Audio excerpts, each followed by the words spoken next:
a very warm welcome to each and every one of you. You are listening to English Together, the podcast where we build our English confidence bit by bit together. A place where there's no pressure, only support. I'm Sara. And I'm Martin. It is so great to have you with us today. Seriously, whether you're listening on your commute, while you're cooking, or just relaxing, we're just happy to be here with you, learning together. We really are. And today we're diving into a topic that is just universal. It's something that connects every single person on the planet. It's a source of joy, comfort, and conversation. Martin, I think you know what I'm talking about. I do, and my stomach is already agreeing with you. We're talking about food, right? We are all about food, but we're going far beyond just simple vocabulary. We're going to explore how to describe food, how to talk about it in social situations, how to order it at a restaurant, and even how to talk about cooking it at home. This is some of the most practical, usable English you'll ever learn. Absolutely. This is the language you'll use when you travel, when you meet new friends, when you watch cooking shows. It's going to be a delicious episode, so let's not wait any longer. Part 1. Describing food. So, Martin, where should we begin this food journey? There's so much to cover. Well, I think we should start at the most basic level. How do we talk about what food actually tastes and feels like? Because saying something is just good is fine, but it's so much more fun to be specific, don't you think? I completely agree. Let's start with taste. We all know the basic tastes: sweet, salty, sour, and bitter. But let's go a little deeper. For example, if something is very, very sweet, like a rich chocolate cake or a creamy dessert, we might call it Decadent. That's a fantastic word. It means it's so indulgent and rich that it feels like a special treat. yes, decadent. And for foods that are not sweet, like a hearty stew or a piece of grilled meat, we use the word savory. Savory foods are full of flavor, but it's a deep, umami, non-sweet flavor. Exactly. Now, what about something that has a sharp, acidic taste?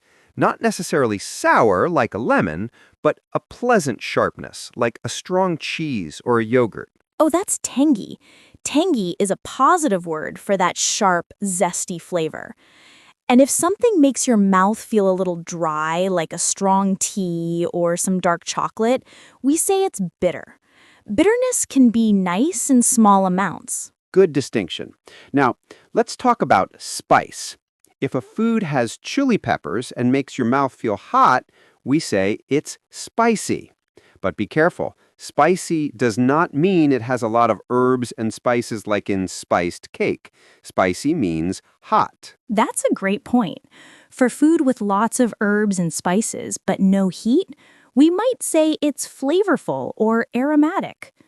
Okay, so we've covered taste, but eating is also about texture, how the food feels in your mouth. This is so important. It is. Let's list some textures. If something is hard and makes a noise when you bite it, like a potato chip or fresh vegetable, it's crunchy or crispy. And if something is soft and light, like a cloud or fresh bread, we can say it's fluffy. If a steak or piece of meat is easy to cut and chew, it's tender. The opposite of tender is tough. And what about something with a lot of liquid? A ripe orange is juicy. If a cake or a brownie feels wet because it has so much moisture, we might say it's moist. That's a word some people don't like, but it's very common in cooking. Yes, the word moist is a little controversial, but it's the correct word for a cake that isn't dry. Now, if something is smooth and soft with no lumps, like a good soup or a yogurt, it's creamy. And the opposite of creamy? If something has small, hard pieces in it, we say it's gritty or grainy, which is usually not a good thing unless you're talking about polenta or something like that. Okay, That's a lot of descriptions. Let's use them. Martin, imagine I'm describing a pizza I ate. The pizza was amazing. The crust was super crispy and a little bit salty. The tomato sauce was tangy and the cheese was so creamy and savory. Wow, Sarah. Now I want pizza. That was a perfect description. You used 4 different words to paint a clear picture. Listeners, try that. Try to describe your favorite food using 2 or 3 of these words. And now, because we've been using our mouths to talk about all these tastes, it's a perfect time for a pronunciation tip. Sarah, can you guess which 2 words people often mix up?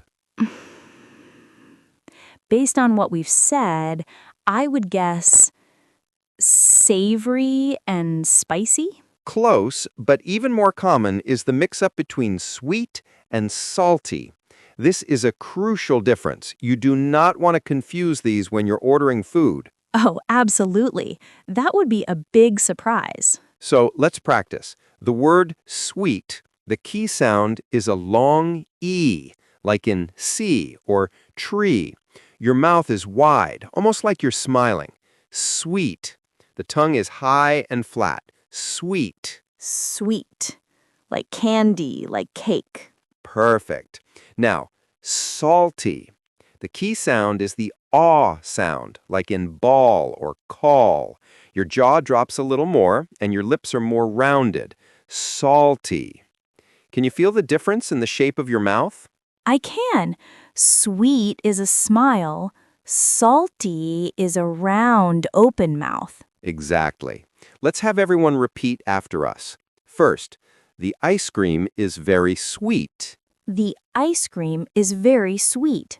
And now, the soup is too salty. The soup is too salty. Wonderful. That practice will make a huge difference. Part 2. At the restaurant. Okay, now that we can describe food beautifully, let's put ourselves in a very common situation. Going to a restaurant. This can feel nerve-wracking in another language, but we're going to make it easy and fun. Let's walk through it step by step. First, you arrive. The host or hostess will greet you. They might say, "Hello, do you have a reservation?" A reservation is when you call ahead to book a table. If you have one, you can say, "Yes, under the name of Smith." If you don't have a reservation, you can ask, "Do you have a table for 2 available?" Or simply, "Table for 2, please." Then you'll be given a menu. You might need a little time to decide. A very useful phrase is, "Could we have a few more minutes, please?" It's polite and perfect. Now, when you're looking at the menu, you might have questions. You can ask the server, "What do you recommend?" Or, "What's your most popular dish?" If you're curious about something, point to it and say, "Could you tell me about this dish?" Or, "What's in the name of the dish?"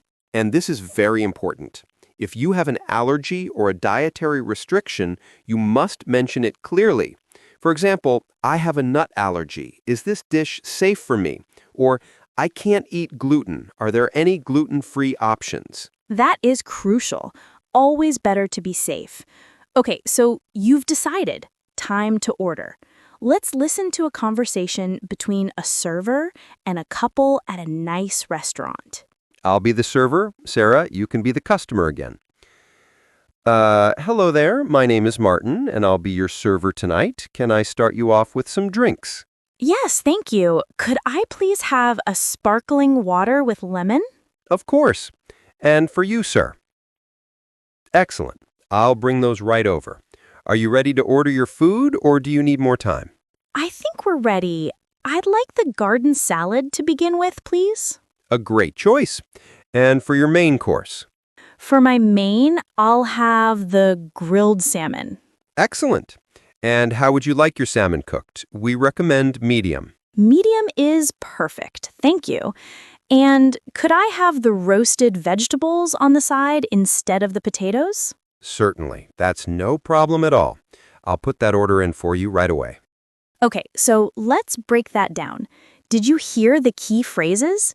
I used "could I please have" and "I'd like," and I'll have. All three are perfect for ordering. And you also made a special request. Could I have the roasted vegetables on the side instead of the potatoes? On the side means separate from the main dish. That's a very useful phrase. Now, let's fast forward. The meal is finished, and it was delicious. The server comes back and asks, "Was everything all right with your meal?" This is your chance to give a compliment. You can say, "Yes, it was wonderful, thank you," or "The salmon was especially delicious." Then, when you're ready to leave, you need the bill, which is also called the check. You can say, "Could we get the bill, please?" or "Check, please." When the bill comes, you can ask, "Do you take credit cards?" or "Can I pay by card?" And if the service was great, it's a lovely gesture to leave a tip. A tip is a little extra money, usually 15–20% of the bill, to thank the server for good service. So, from start to finish, we've got the language covered. It's all about being polite and clear.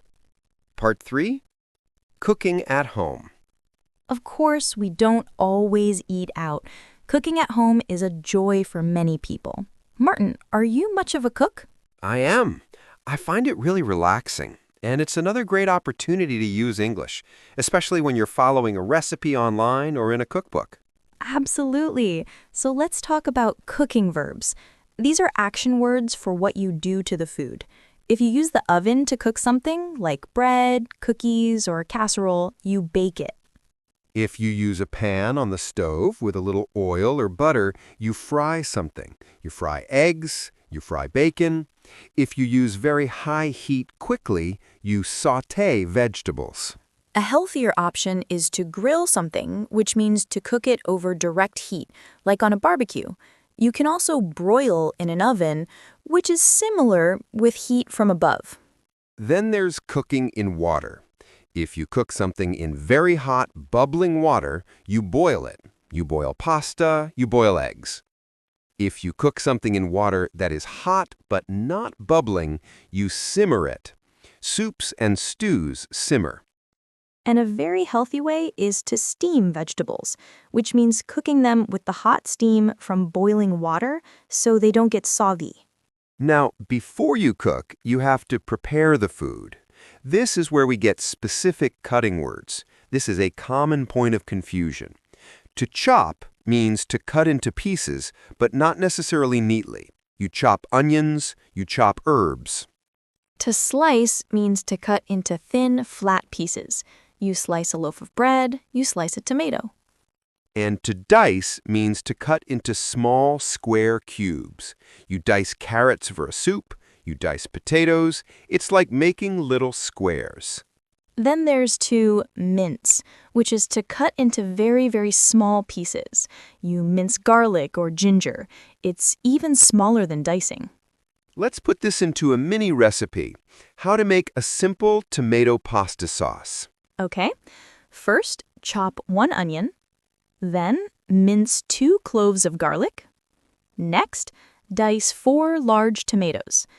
After that, heat some oil in a pan and sauté the onion and garlic until they are soft. Then, add the tomatoes and simmer for 20 minutes. Finally, add some salt and pepper.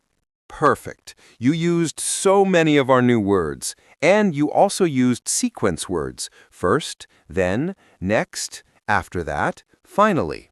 These are incredibly useful for explaining any step-by-step process.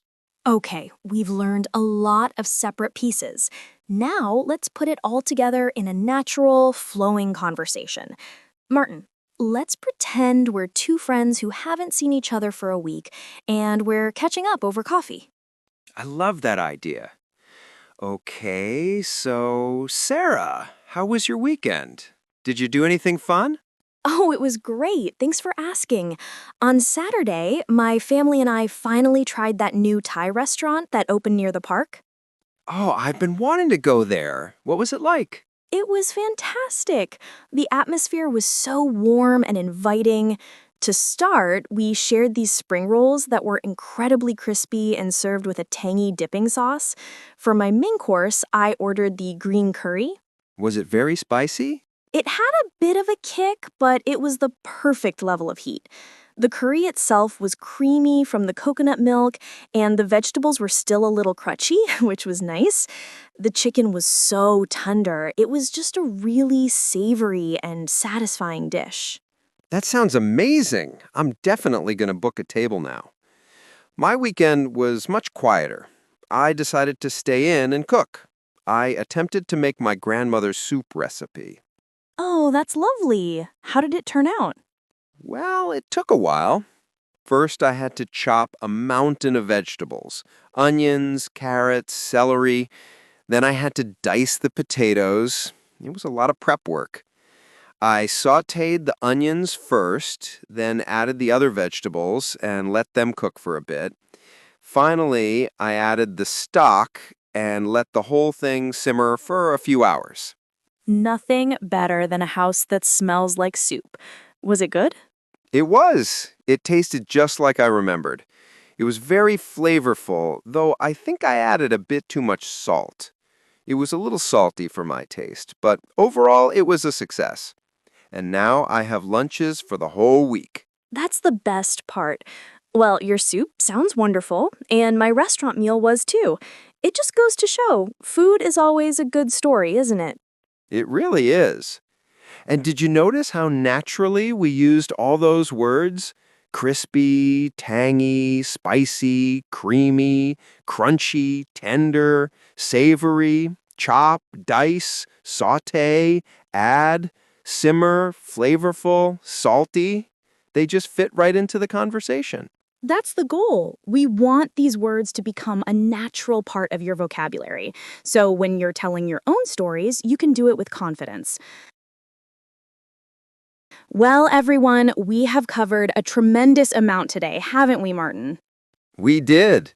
Then we practiced the entire conversation for a restaurant, from walking in to paying the bill. And we learned all the key verbs for cooking and preparing food at home. We really hope you feel more confident now. Food is such a wonderful topic, and we know you'll have countless opportunities to use this language. Practice describing your next meal, even if it's just to yourself. And we would love to hear from you. What is your favorite dish to cook or to eat at a restaurant? How would you describe it using the words from today? Please share with us on our social media. You can find us on all the major platforms by searching for English Together Podcast. We love seeing your messages and posts. Yes, please connect with us. It makes this community feel real. Now, for our next episode, we're going to shift gears to another incredibly practical topic. We're going to talk about travel. That's right. We'll learn all the essential English you need for traveling, from the airport to the hotel to asking for directions and recommendations. It's going to be an incredibly useful episode, especially if you have any trips planned. So, to make sure you don't miss it, please subscribe to English Together on your favorite podcast app. Subscribing is free, and it means you'll get the new episode delivered to you automatically. Thank you so much for spending your time with us today. It was a true pleasure. We are so grateful you're here. Until next time, keep practicing and be kind to yourself. We are learning English together. Goodbye!